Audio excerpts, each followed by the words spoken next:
मानवारा हाज़रीन,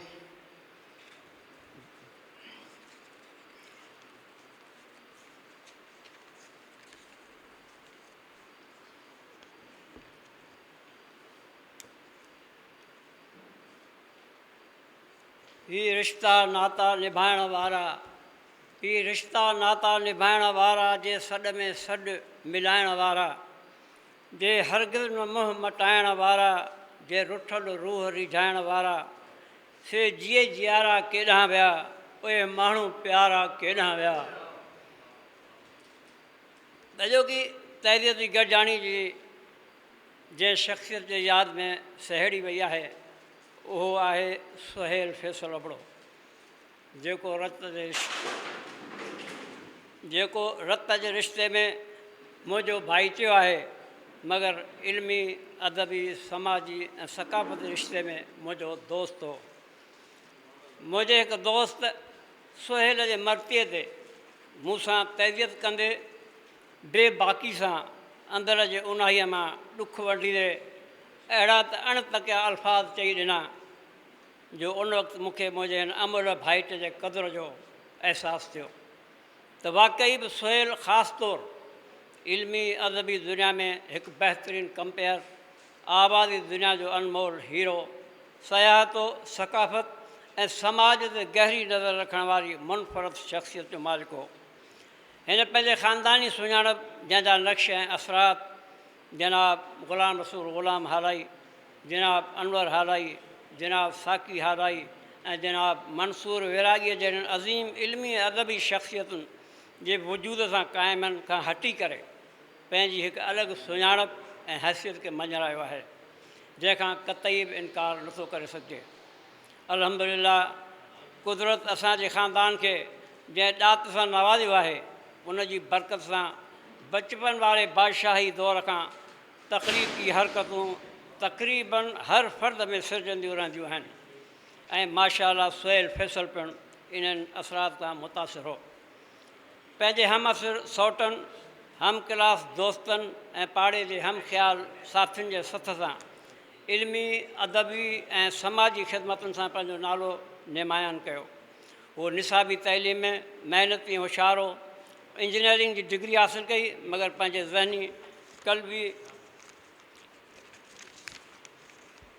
शौक़ ऐं ज़ौक़ जे एवज़ MA सिंधी जी degree वठी कॉलेज एजुकेशन में लेक्चरर जी हैसियत सां पंहिंजे ज़िंदगी जे कैरियर जो आगाज़ कयो।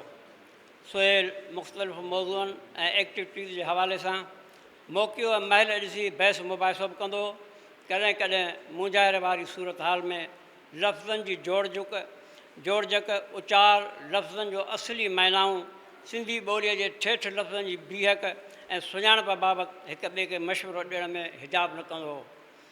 नंढ वॾाई वारे अदब जे दायरे अंदरि बहस मुबाहिसे में पंहिंजी फ़साहत बलागत जो बेबाकी सां इज़हार कंदो हो, जंहिं सबबु आऊं संदसि इल्मी तहक़ीक़ ऐं ॼाण खां न रुॻो मुतासिर बल्कि हुनजो मुतारिफ़ पिणु आहियां।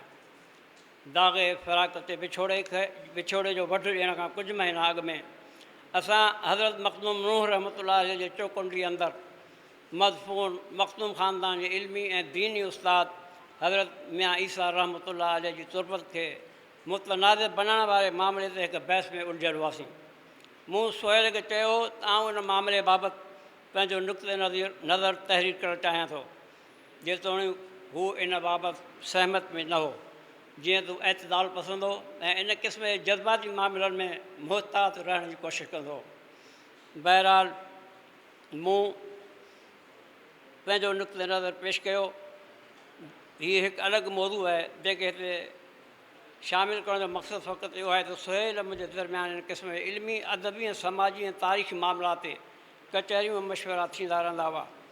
सुहेल जे यादियुनि ऐं हिन जे ख़िदमतुनि जो तज़किरो करण लाइ किताब लिखण जी ज़रूरत आहे। रब करीम खेसि जन्नतुल फिरदौस जे बाग़ीचनि ऐं चश्मनि मां वहंदड़ आबशारुनि ऐं नहरनि जो दीदार नसीब फरमाए।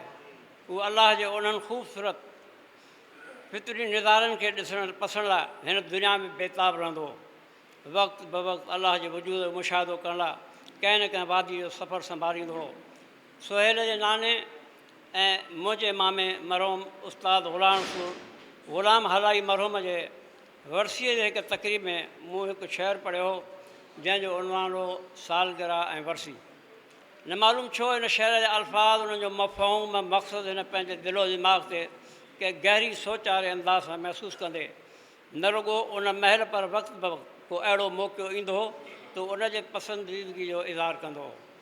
हिन पाण मुरादो बि कंहिं गॾिजाणी में मुंहिंजो शेर शेयर कयो। आख़िर में अव्हां जे ख़िदमत में इहो शेर पेश करणु चाहियां थो। सालगिरह ऐं वर्सी। अजब थियो मौक़ियो मुलाक़ातुनि संदो, अजब थियो मौक़ियो मुलाक़ातुनि संदो, अदब ऐं सियासत अंदरि चहचिटो। खपे मौक़ियो कुझु ॿुधाइण लाइ साईं, खपे मौक़ियो कुझु ॿुधाइण लाइ साईं, हुजे सालगिरह या का वर्सी दोस्तो।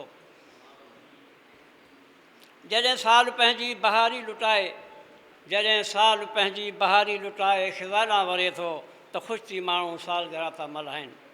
जॾहिं साल पंहिंजी बहारी लुटाए ख़िज़ाना वरे थो त ख़ुशि थी माण्हू सालगिरह था मल्हाइनि। हीअ कहिड़ी ख़ुशी आहे, हीअ कहिड़ी ख़ुशी आहे जो ज़िंदगी में आई कमी आहे। पंहिंजे हथनि सां केक काटे ज़िंदगीअ जूं घारियल घड़ियूं शम जी सूरत उजाए छॾियूं था ऐं ताड़ियूं वॼाए सभु ख़ुशि थियूं था। माज़ी विसारे अॻिते वधूं था लेकिन मुंझियल ऐं मुंझियल लॻूं था। हीअ वर्सियूं हक़ीक़त में हिकु यादि आहिनि, हीअ वर्सियूं हक़ीक़त में हिकु यादि आहिनि जंहिं यादि में गॾु थियनि था सभई। शख़्सियत जी क़दामत पसंदी, आदाब इख़लाक़ ऐं सर बुलंदी करे यादि उनजी नए नसुल जी था करियूं रहनुमाई ऐं पुठिते निहारे अॻिते वधूं था टिड़ियल टिड़ियल सराह लॻूं था। अजब थियो मौक़ियो मुलाक़ातुनि संदो, अदब ऐं सियासत अंदरि चहचिटो।